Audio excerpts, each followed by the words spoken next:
كانوا قليلا من الليل ما يهجعون. Assalamualaikum warahmatullahi wabarakatuh. Segala puji bagi Allah, Tuhan semesta alam. Sholawat serta salam tercurah kepada sang petunjuk kebenaran dan keadilan, yakni Nabi Muhammad SAW. Teman-teman, di sini saya akan sedikit bercerita tentang surga. Dan jika ditanya kenapa surga dulu yang dibahas, tentu jawabannya adalah karena surga merupakan impian bagi seluruh muslim yang ada di dunia ini. Karena itu Nabi Ibrahim berdoa kepada Allah, "Ya Allah, jadikanlah aku pewaris surga yang abadi." Bahkan Nabi Muhammad sendiri menasihati kaumnya untuk meminta surga tertinggi, yakni surga Firdaus. Dan Allah telah menanamkan dalam diri setiap mukmin untuk menjadi perindu surga.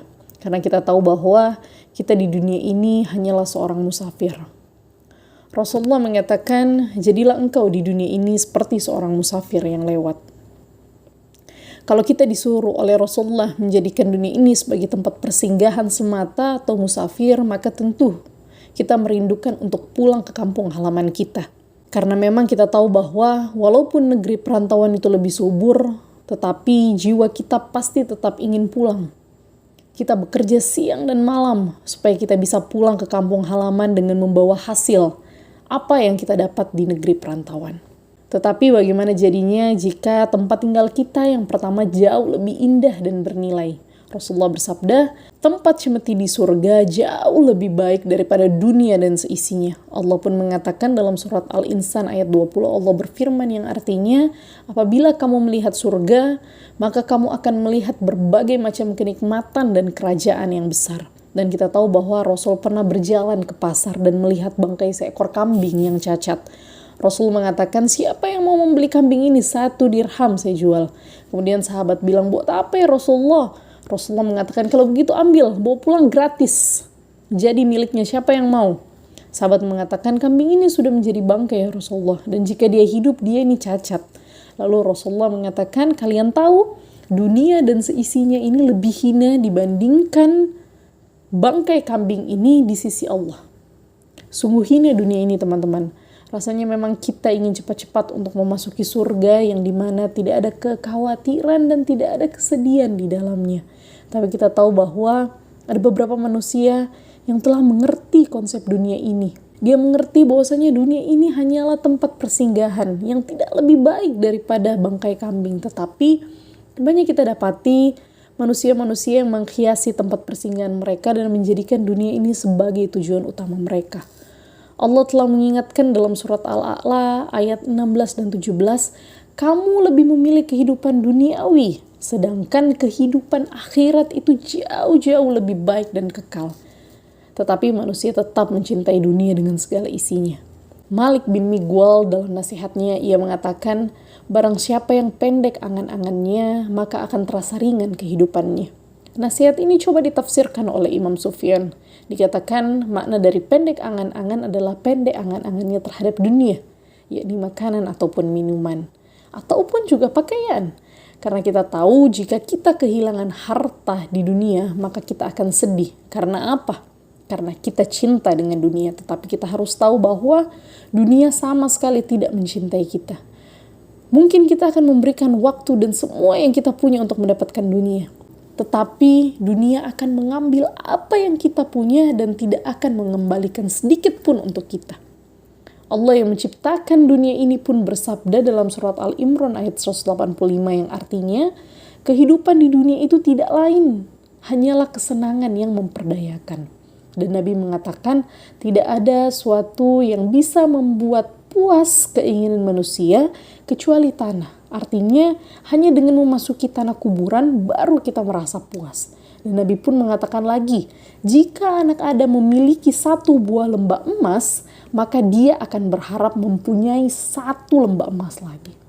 Saudaraku yang seiman, kita tahu bahwa kehidupan dunia ini bukanlah kehidupan yang abadi. Dunia ini adalah perjalanan pertama dari 4 perjalanan yang telah Allah tetapkan. Dengan jangka waktu 60-70 tahun saja, yang waktunya disesuaikan dengan rata-rata anak cucu Adam. Kemudian perjalanan kedua adalah perjalanan dari dunia ke alam kubur, yang waktunya ribuan tahun sesuai dengan ketentuan Allah. Kemudian yang ketiga dimulai dari alam kubur ke padang mahsyar yang waktunya sekitar 50.000 tahun. Dan yang terakhir adalah padang mahsyar ke negeri yang abadi antara surga atau neraka. Tetapi jika dilihat dari perjalanan hidup di dunia ini merupakan perjalanan pertama dengan masa yang paling pendek. Namun perjalanan ini sangat menentukan untuk meraih kebahagiaan atau mendapatkan celaka pada perjalanan-perjalanan kita berikutnya. Maka dari itu kita berusaha sekuat tenaga kita untuk tidak terbuai dengan dunia ini. Agar kelak jika kita pulang, kita akan pulang ke negeri yang indah dan abadi. Karena kita tahu siapapun yang mendengar cerita tentang surga ini tentu akan merasa bahagia jika mendengarnya. Walaupun kita belum pernah merasakannya. Dan jika kita tahu bahwa untuk menggapai kenikmatan tersebut, maka jalan satu-satunya adalah kematian. Tentu mendengar tentang kematian akan terasa takut rasanya.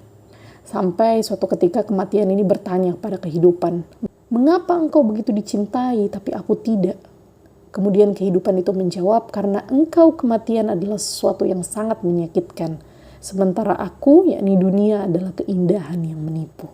Untuk itu teman-temanku sesama muslim, mari kita saling mengingatkan untuk tidak menghabiskan tenaga kita untuk mengejar sesuatu yang Allah berjanji akan memusnahkannya. Untuk itu jika kita menginginkan kebahagiaan yang hakiki, maka ayo kita cepat-cepat untuk mendekatkan diri kepada Allah. Karena Allah yang akan memberikan kebahagiaan hakiki di rumah kita yang sebenarnya, di kampung halaman kita, yakni surga.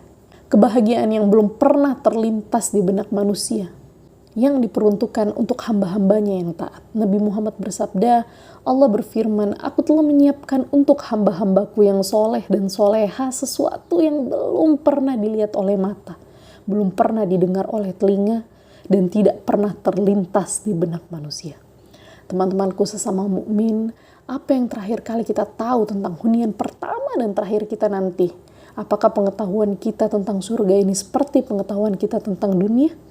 Atau hanya separuhnya, atau malah hanya 1/10-nya. Tentu apa yang akan kita bicarakan tentang surga ini akan jauh-jauh lebih indah daripada ini. Pembahasan kita pertama tentang surga, yakni tentang luasnya surga. Surga itu diketahui bertingkat-tingkat, dan dalam Sahih Bukhari disebutkan bahwa surga itu mempunyai luas 10 kali lipat dari dunia ini. Dan Rasul mengatakan bahwa surga itu batu-batanya terbuat dari emas dan perak.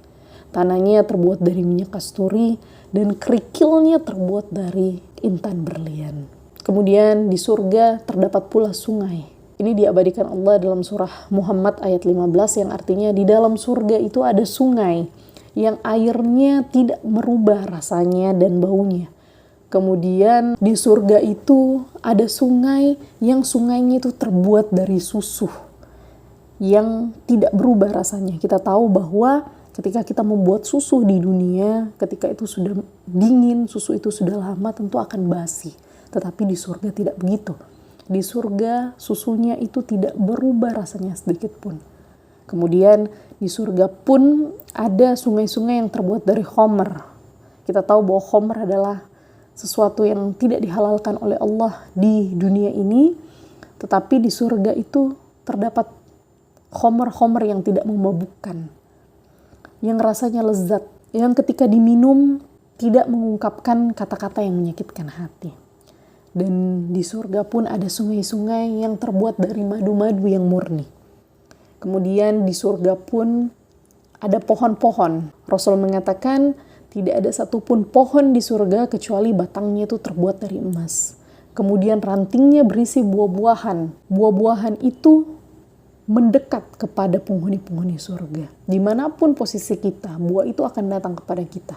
Contoh misalnya kita mau makan buah, misalnya apel gitu.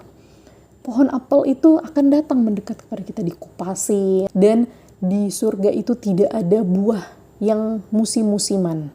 Semua buahnya ada. Kalau di dunia ada musim jeruk, ada musim durian. Tetapi kalau di surga tidak ada musim-musiman. Semuanya buah itu ada. Dan kapan saja kita mau memakan buah itu, tersedia untuk kita. Kemudian di surga kita tidak akan pernah lagi mendengar kata-kata yang sia-sia. Tidak ada kata-kata yang menyakitkan hati seperti kita tinggal di dunia. Kemudian apapun yang kita minta pasti dikabulkan oleh Allah. Karena kita tahu bahwa di dunia ini kita terkadang meminta kepada Allah tetapi tidak dikabulkan. Padahal kita tidak tahu bahwa mungkin Allah tidak mengabulkan doa kita itu karena itu yang terbaik bagi kita. Allah mengatakan dalam surat Fussilat ayat 30 yang artinya di surga kamu memperoleh apa yang kamu inginkan dan memperoleh apa yang kamu minta. Teman-teman, sungguh pasti masih banyak lagi kenikmatan-kenikmatan surga yang di luar akal manusia, yang tidak bisa kita jangkau, yang belum pernah kita dengar ya. Untuk itu, mari kita sama-sama untuk berlomba-lomba agar kita dapat menjadi penghuni-penghuni surga. Mungkin itu saja yang bisa saya sampaikan dalam video ini. Wallahu a'lam bishawab. Kurang lebihnya saya mohon maaf. Wabillahi taufiq wal hidayah. Wassalamualaikum warahmatullahi wabarakatuh. كانوا قليلا من الليل